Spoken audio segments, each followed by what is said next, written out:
என்னை நன்றாக இறைவன் படைத்தனன், தன்னை நன்றாக தமிழ் செய்யுமாறே. எழுத்தும் தெய்வம் எழுதுகோளும் தெய்வம் என்ற மகாகவி பாரதியாரை வணங்கி, அறத்தான் வருவதே இன்பம் என்று ஓங்கி உரைத்த தெய்வப்புலவர் திருவள்ளுவரை வணங்கி எனது உரையை துவங்குகின்றேன். அனைவருக்கும் வணக்கம்.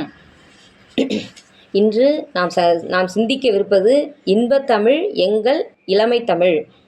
தமிழுடைய தமிழ் அளிக்கக்கூடிய இன்பத்தையும் அதனுடைய இளமை தமிழ் அப்படிங்கிறதையும் நிறுவுவது என்னுடைய கட்டுரையின் நோக்கம்.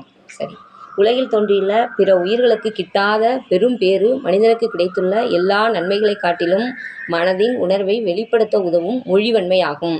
மக்கள் இவ்வுலகத்தில் தோன்றிய நாள் முதல் பல மொழிகளும் பிறந்து செழித்து தத்தம் நாட்டிற்கு பெருமை அளித்தாலும் பல மொழிகள் ஒளிபெறாது மழுங்கியுள்ளன. அறிவும் நாகரிகமும் செல்வ வளமும் நிறைந்த நாட்டினர் வழங்கிய பண்டைய மொழிகள் சிலவும் பேச்சு வழக்கின்றி நூல் வழக்கில் மட்டுமே நிலவி வருகின்றது. நம் தாய்மொழியாம் தமிழ்மொழி பண்டை காலம் தொட்டு பல வகை நலனும் கொண்டு எண்ணிலடங்கா இலக்கண இலக்கிய வளங்களை தன்னகத்தே பெற்று பெருமை மிகு மொழியாக விளங்குகின்றது. முன்னை பழமைக்கும் பழமையாய் பின்னை புதுமைக்கும் புதுமையாய் விளங்குவது இளமை தமிழாகும். மக்கள் தங்கள் உள்ள கருத்தினை பிறருக்கு உணர்த்த உதவும் கருவியே மொழியாகும். கல் தோன்றி மண் தோன்றா காலத்தே வாளோடு முன் தோன்றி மூத்த குடி என்று தமிழ்குடியின் பெருமையினையும் வீரத்தினையும் புறப்பொருள் வெண்பாமாலையின் ஆசிரியர் ஐயனார் இதனார் பாராட்டியுள்ளார். மண்ணும் மக்களும் போலவே மொழியும் பழமை சிறப்புடையதாகும். என்று பிறந்தவள் என்று உணர முடியாத இயல்பினள் என்று மகாகவி பாரதியார் தமது கவிதையில் தமிழின் நீண்ட நெடிய வரலாற்றினை அழகாக பாடியுள்ளார். மொழியின் வளத்தினையும் வாழ்வினையும் காட்ட வல்லது அம்மொழியில் எழுந்த இலக்கியங்களாகும். தமிழ்மொழி பழமையிலும் சொல் வளத்திலும் இலக்கண வரம்புடைமையிலும் இலக்கிய வளத்திலும் தலை சிறந்து விளங்குகின்றது.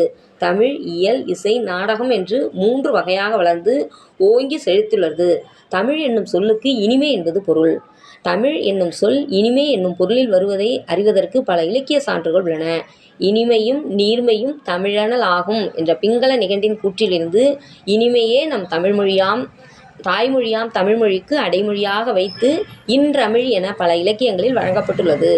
இன்றமிழ் இயற்கை இன்பம் அப்படின்னு சீவக சிந்தாமணி 2063வது பாடலில் கூறப்பட்டுள்ளது. தமிழ்மொழியை பெற்ற நன்மக்கள் தமிழ்மொழி தமக்கு பயிற்சி வயத்தால் இனிமை தருவது கருதி அப்பொருளை இச்சொல்லிற்கு வழங்கினாரோ என உலகம் வியக்கின்றது. நந்தாமணியாம் சிந்தாமணியில் தமிழ் தழிய சாலவர் என்பதில் தமிழ் என்னும் சொல் இனிமை என்னும் பொருளில் வருவதை உணர முடிகின்றது.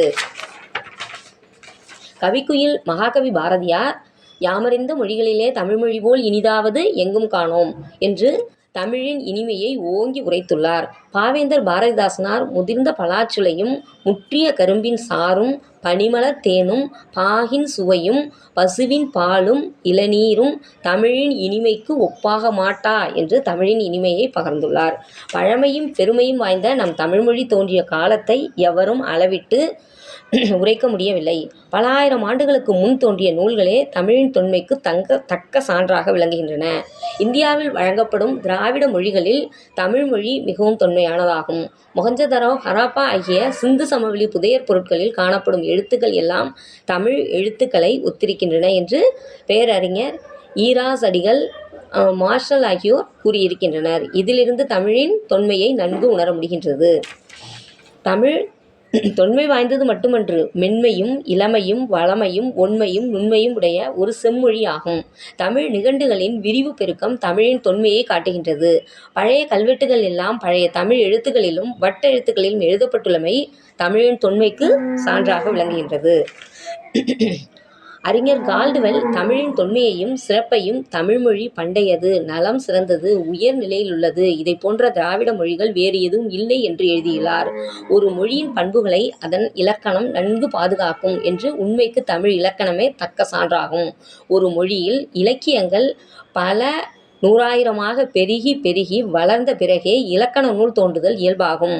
3000 ஆண்டுகளுக்கு முன்பே இலக்கணங்களாகிய தொல்காப்பியம் தோன்றியதிலிருந்து தமிழின் தொன்மையை நன்கு உணர முடிகின்றது. தொல்காப்பியனார் பல இடங்களில் என்பனார் புலவர் நுவல்ப நுண்ணிதின் உணர்ந்தோர் கண்ட ஆறே மொழிப என்று தமக்கு முற்பட்ட வழக்கை சுட்டுவதிலிருந்து தொல்காப்பியத்திற்கு முன்பே தமிழில் இலக்கண நூல்கள் இருந்துள்ளதை அறிய முடிகின்றது. இலக்கிய பண்பும் இலக்கண வரம்பும் சொல்லின் செல்வமும் தமிழில் சிறந்து காணப்படுகின்றன. சங்க இலக்கியங்கள், ஐம்பெருங்காப்பியங்கள், சைவத் திருமுறைகள், வைணவர் பாடல்கள், கம்பராமாயணம், காப்பியங்கள், சைவத் திருமுறைகள் போன்றவை தமிழகம் பெற்ற அரும்பெரும் களஞ்சியங்கள் ஆகும். தமிழர் அற வாழ்க்கையை மேற்கொண்டதால் தமிழ் இலக்கியங்கள் அனைத்துமே அறத்தை ஓங்கி உரைக்கின்றன.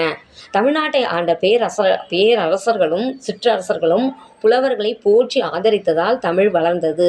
சேர, சோழ, பாண்டிய மன்னர்கள் தம்மை புலவர்கள் காண வராத நாளை வீணாக கழிந்த நாள் என்று வெறுத்தனர்.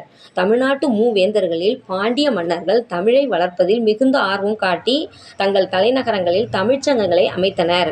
அச்சங்கங்களில் நாட்டில் உள்ள தமிழ் புலவர்களை எல்லாம் ஒன்று கூட்டினர்.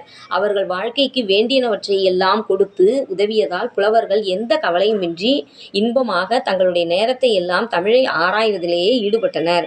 புதிய தமிழ் பாடல்களையும் அரிய தமிழ் நூல்களையும் இயற்றினார்கள். தமிழை வளர்ப்பதில் கண்ணும் கருத்துமாக இருந்த தமிழ் புலவர்கள் இயற்றிய சிறந்த பாடல்களும் உயர்ந்த நூல்களும் தோன்ற தமிழ் வளமுடன் வளர்ந்தது. மதுரை தமிழ்ச்சங்கத்தின் சிறந்த மதிப்பை பெற்ற நூல்களுள் தலை சிறந்தது திருக்குறள். கணியன் பூங்கொன்றனார் இயற்றிய யாதும் ஊரே யாவரும் கேளீர் என தொடங்கும் புறநானூற்று பாடல் உலக மொழிகள் அனைத்திலும் மொழிபெயர்க்கத்தக்க பாடலாக அமைந்து தமிழுக்கு பெருமை சேர்த்துள்ளது. குமரகுருபரர் இயற்றிய முத்துக்குமார சுவாமி பிள்ளை தமிழில் தன்னேரில்லாத தமிழின் இனிமையை சிறப்பாக எடுத்துரைத்துள்ளார். தமிழர்க்கும் தமிழ்நாட்டிற்கும் தமிழுக்கும் பெருமையை தரும் நூல்களை இயற்றிய புலவர்களின் பங்கு அளப்பரியது. இளமை அழகும் இனிமை நலமும் இறைமை நறுமணமும் என்றும் குன்றாது நின்று நிலவும் கன்னித்தமிழ் பேரரசர்களாலும் சிற்றரசர்களாலும் வள்ளல்களாலும் புலவர்களாலும் உயர்வடைந்தது. மக்களால் மொழி வளர்கிறது, மொழியால் மக்கள் வளர்கின்றனர் என்பதை மாணவர்கள் நன்கு உணர வேண்டும்.